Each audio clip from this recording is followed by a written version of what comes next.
Pendant quelques secondes, on se dit qu'on a la berlue. Des couleurs de partout. Des formes végétales de taille animale. Nous voici arrivés au pays des citrouilles géantes de la famille Granson. Alors, tu vois là, c'est la production de cette année là. Le maestro des cucurbitacées, c'est Thierry, éleveur bovin. Il est curieux et bûcheur quand quelque chose attrape son attention. Ça demande des efforts, c'est comme les grands champions. Pour avoir une championne, il faut vraiment se renseigner sur tous les domaines, que ce soit de la nature de la terre, à quelle époque il faut les féconder et tout ça, ça demande beaucoup de recherche. Pour la terre, c'était du tout cuit, servi à domicile, le fumier des vaches. Au début, 80 à 100 kg de légumes.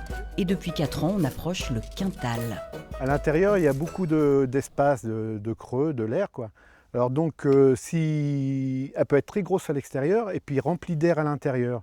Donc on peut avoir des fois une citrouille plus petite, mais qui est très charnue et qui pèsera beaucoup plus lourd qu'une grosse citrouille. Quand ils pèsent les citrouilles, on vient tout le temps le voir. C'est le moment de l'année, c'est vrai. Hein. Et la surprise, parfois on crie « Waouh, waouh, c'est un record » et parfois c'est le contraire. Elle a du poids aussi, l'admiration de Thibaut et Adélaïde, neveu et petite-nièce.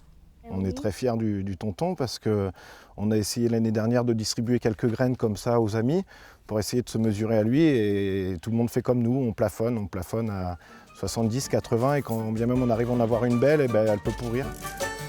Ce n'est pas donné à tout le monde d'être quadruple champion de citrouilles géantes. Profite pour lui mettre une petite caresse, elles aiment ça.